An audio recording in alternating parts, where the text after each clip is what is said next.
എല്ലാവർക്കും പ്രിയപ്പെട്ട ഒരു ആഹാരമാണ് മുട്ട എന്ന് പറയുന്നത്.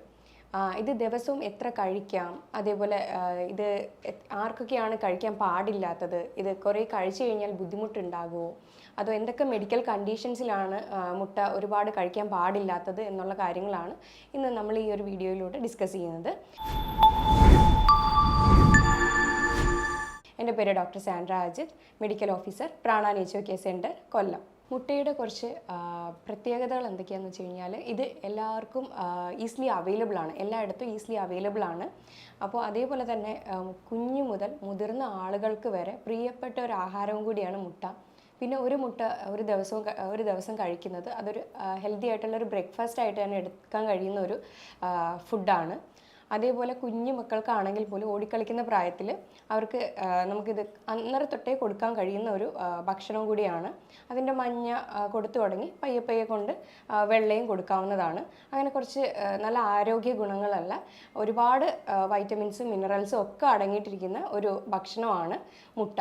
മുട്ട എന്ന് പറയുന്നത് എല്ലാവർക്കും അറിയാം, ഒരു സൂപ്പർ ഫുഡായിട്ട് തന്നെയാണ് എല്ലാവരും ഇത് കാണുന്നത്. ഇനി ഈ മുട്ട ആളുകൾക്ക് എങ്ങനെയുള്ള ആളുകൾക്ക് എത്ര കഴിക്കാം എന്നുള്ളതാണ്. ഫിസിക്കലി ഹെൽത്തി ആയിട്ടുള്ള ഒരാളാണെങ്കിൽ ദിവസം ഒരു മുട്ട കഴിക്കുന്നതുകൊണ്ട് തെറ്റില്ല. അതേപോലെ നന്നായിട്ട് വർക്ക് എടുക്കുന്ന ഒരാളാണ് എന്നുണ്ടെങ്കിൽ 2-3 മുട്ട ഒരു ദിവസം കഴിക്കാവുന്നതാണ്. ഇനി ഇതുമല്ല, സെഡൻറ്ററി ലൈഫ് സ്റ്റൈൽ, അതായത് അധികം ആക്ടിവിറ്റീസ് ഒന്നും ചെയ്യാത്തവരാണെങ്കിൽ ആഴ്ചയിൽ 3-4 മുട്ട എടുക്കാവുന്നതാണ്. കിഡ്നി പ്രോബ്ലംസോ അല്ലെങ്കിൽ ഡയബറ്റിക്കിൻ്റെ പ്രശ്നമോ ഹൃദയ സംബന്ധമായ ഇഷ്യൂസോ അല്ലെങ്കിൽ മുഖക്കുരുവിൻ്റെ പ്രശ്നമോ അല്ലെങ്കിൽ പ്രോട്ടീൻ അലർജി ഉള്ളവരോ ഇങ്ങനെയൊക്കെ ഉള്ളവരാണെങ്കിൽ ഉറപ്പായിട്ടും ഡോക്ടറിനെ കൺസൾട്ട് ചെയ്ത് അതിന് വേണ്ടുന്ന അളവിൽ മാത്രം മുട്ട കഴിക്കാനായിട്ട് ശ്രദ്ധിക്കുക. പ്രായമായവർക്കാണെങ്കിൽ ഒരു മുട്ട കഴിച്ചിട്ട് പിന്നെ അതിൻ്റെ ഫാറ്റ് മാറ്റിയതിന് ശേഷം മുട്ട കഴിക്കാവുന്നതാണ്. ഒരുപാട് കഴിച്ചു കഴിഞ്ഞാൽ അവർക്കത് ബുദ്ധിമുട്ടുണ്ടാവും. അതേപോലെ കൊളസ്ട്രോൾ ഉള്ളവരാണെങ്കിലും ശ്രദ്ധിച്ചിട്ട് തന്നെ എടുക്കുന്നതായിരിക്കും നല്ലത്. ഇനി അത്ലറ്റ്സിൻ്റെ ഒക്കെ കാര്യം പറയുകയാണെങ്കിൽ അവർക്ക് ദിവസവും 10 മുതൽ 12 മുട്ട വരെയാണ് അവർ കഴിക്കുന്നത്. കാരണം അവർക്ക് അത്രയും പ്രോട്ടീൻ്റെ ആവശ്യമായിട്ട് വരുന്നുണ്ട്. അപ്പോൾ മുട്ടയിൽ ഒരുപാട് പ്രോട്ടീൻസ് ആയാലും ഫാറ്റ് ആയാലും ഒരുപാട് വൈറ്റമിൻസും മിനറൽസും ഒക്കെ അടങ്ങിയിട്ടുണ്ട്. ഇതിൻ്റെ ബെനിഫിറ്റ്സ് ഒക്കെ എന്താണെന്ന് നമുക്ക് നോക്കാം.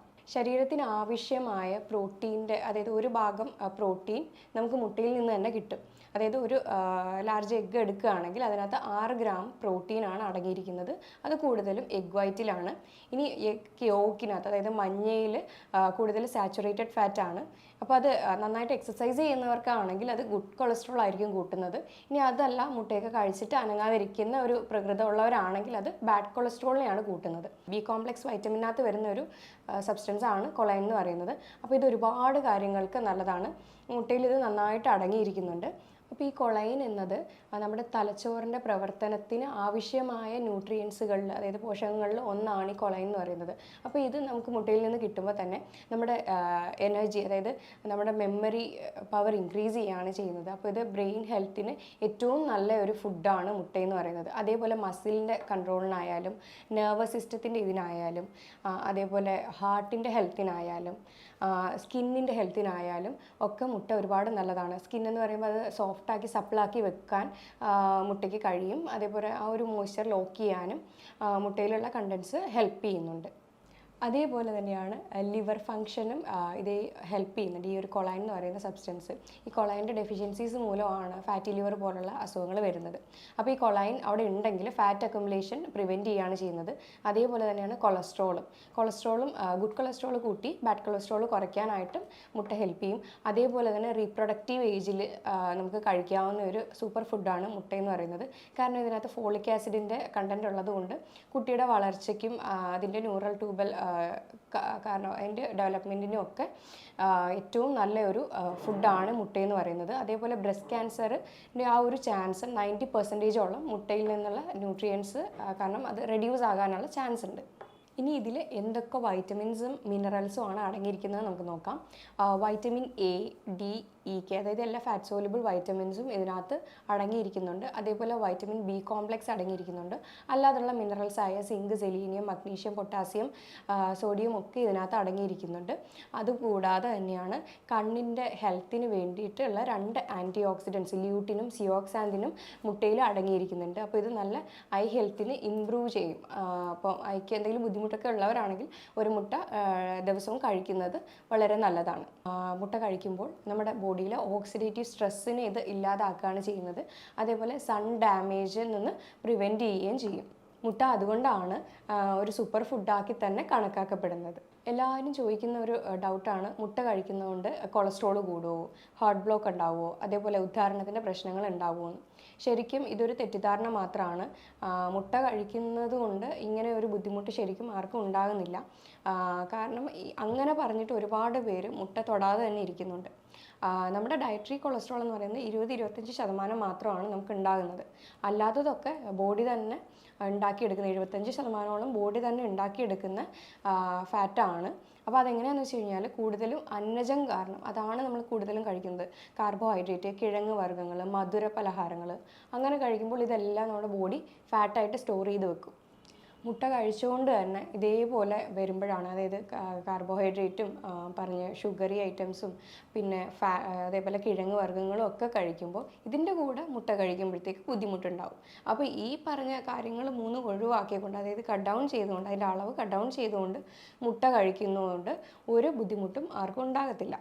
അതുമാത്രമല്ല, പ്യുവർ വെജിറ്റേറിയൻസിൽ എത്രയോ ആളുകൾക്കാണ് കൊളസ്ട്രോളും ഹാർട്ട് ബ്ലോക്കും ആൻജിയോഗ്രാമും ഒക്കെ കഴിഞ്ഞിട്ടിരിക്കുന്നത്. ഇവരാരും മുട്ട കഴിക്കുന്നവരല്ല. അപ്പം അതുകൊണ്ടാണ് പറയുന്നത്, കാർബോഹൈഡ്രേറ്റ്സിൻ്റെയും കിഴങ്ങ് വർഗ്ഗങ്ങളുടെയും ഷുഗറി ഐറ്റംസിൻ്റെയും ഒക്കെ ആ ഒരു ഉപയോഗം കട്ട് ഡൗൺ ചെയ്തുകൊണ്ട് മുട്ട കഴിക്കുന്നതുകൊണ്ടൊന്നും ബുദ്ധിമുട്ട് വരത്തില്ല. അതുകൊണ്ട് അത് ശരിക്കും ഒരു തെറ്റിദ്ധാരണ മാത്രമാണ്. അതേപോലെ തന്നെ വേറൊരു ഡൗട്ടാണ്, മുട്ട കഴിക്കുന്നത് കൊണ്ട് പ്രമേഹ രോഗികൾക്ക് ബുദ്ധിമുട്ടുകൾ ഉണ്ടാക്കാറുണ്ടോയെന്ന്. അപ്പോൾ ഇതേ പറഞ്ഞ പോലെ തന്നെ നമ്മുടെ കാർബോഹൈഡ്രേറ്റ്സിൻ്റെയും മറ്റുള്ള കിഴങ്ങ് വർഗ്ഗങ്ങളുടെയും ഷുഗർ ഐറ്റംസിൻ്റെയും ഉപയോഗം കുറച്ചുകൊണ്ട് മുട്ട എടുക്കുന്നതിലൂടെ യാതൊരു തെറ്റുമില്ല. കാരണം മുട്ടയിൽ അതിൻ്റെ ആ ഒരു കലോറീസ് ഒക്കെ കുറവാണ്. അതേപോലെ ഗ്ലൈസീമിക് ഇൻഡെക്സ് കുറവാണ്, ബ്ലഡിൽ ഷുഗർ സ്പൈക്ക് ഉണ്ടാക്കുന്നത് കുറവാണ്, ഇൻസുലിൻ റെസിസ്റ്റൻസ് ചെയ്യുന്നത് കുറവാണ്. അപ്പോൾ ഇങ്ങനെയൊക്കെ വരുമ്പോഴത്തേക്കും മുട്ട കഴിക്കുന്നതുകൊണ്ട് ബുദ്ധിമുട്ട് വരത്തില്ല.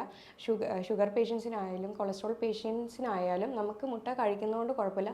പക്ഷെ മോഡറേഷൻ ഈസ് ദ കീ എന്ന് എപ്പോഴും പറയാറുണ്ട്. ഒരളവിൽ ലിമിറ്റ് ചെയ്ത് തന്നെ എടുക്കാവുന്നതാണ്. അതേപോലെ തന്നെ മുട്ട ഗ്യാസ് ഉണ്ടാക്കാറുണ്ടോ എന്നുള്ളൊരു ഡൗട്ട് എല്ലാവർക്കും ഇടയിലുണ്ട്. ശരിക്കും മുട്ട കഴിക്കുമ്പോൾ അതിനകത്ത് സൾഫർ കമ്പൗണ്ട് ആയിട്ടുള്ള ഒരു അമൈനോ ആസിഡ് ഉണ്ട്, ഒരു മെത്തിയോണൈൻ എന്ന് പറയുന്ന ഒരു അമൈനോ ആസിഡ് കോമ്പൗണ്ട് മുട്ടയിലുണ്ട്. അപ്പോൾ ഇത് കഴിക്കുമ്പോഴത്തേക്കും നമ്മുടെ വയറ്റിനുള്ളിൽ ബ്രേക്ക് ഡൗൺ ചെയ്യാതെ തന്നെ കിടന്ന് ഗ്യാസ് ഫോർമേഷൻ ഉണ്ടാകുകയാണ് ചെയ്യുന്നത്.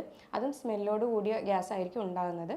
അപ്പോൾ അതുമാത്രമല്ല, നമുക്ക് വേറെ പല റീസൺസും ഉണ്ട്. എഗ് ഇൻടോളറൻസ് ഉള്ളവർക്കും, അതായത് മുട്ട കഴിക്കാൻ പാടില്ല അല്ലെങ്കിൽ പ്രോട്ടീൻ അലർജി ഒക്കെ ഉള്ളവർക്കായാലും ബ്ലോട്ടിംഗ് ഇഷ്യൂ ഒക്കെ വരുമ്പോഴത്തേക്കും, അതായത് എഗ് ഇൻടോളറൻസ് എന്ന് പറയുമ്പോൾ തന്നെ ഡൈജസ്റ്റ് ചെയ്യാനുള്ള കപ്പാസിറ്റി നമുക്കില്ല എന്നുണ്ടെങ്കിൽ ഉറപ്പായിട്ടും ഗ്യാസ് ഫോം ചെയ്യും. അതേപോലെ മുട്ടയ്ക്കകത്ത് ഫൈബർ കണ്ടൻറ്റ് കുറവാണ്, അപ്പം ഡൈജഷൻ്റെ ഇഷ്യൂ വരും, അങ്ങനെയും ഗ്യാസ് ഫോം ചെയ്യാനായിട്ടുള്ള കാരണമാകുന്നുണ്ട്. പിന്നെ അത് മാത്രമല്ല, ഇതിനകത്ത് കോംപ്ലക്സ് പ്രോട്ടീൻ ആയതുകൊണ്ട് കുറച്ച് നല്ല ടൈമാണ് ഡൈജഷന് വേണ്ടിയിട്ട് എടുക്കുന്നത്. അപ്പോൾ ഇങ്ങനെ വരുമ്പോഴും ഗ്യാസ് ഫോർമേഷൻ വരാനായിട്ടുള്ള ചാൻസ് കൂടുതലാണ്. ഇനി ആളുകൾക്ക് മറ്റൊരു സംശയമാണ്, കോഴിമുട്ടയാണോ താറാമുട്ടയാണോ ഏറ്റവും ബെറ്റർ ആയിട്ടുള്ളൊരു ഓപ്ഷൻ എന്ന്. അതുകൂടാതെ തന്നെ മുട്ടയിൽ ഹോർമോൺ എല്ലാം കുത്തിവെച്ചിട്ട് വരുന്നുണ്ട് എന്നൊക്കെ ഉള്ള ഡൗട്ട്സ് ഉണ്ട്.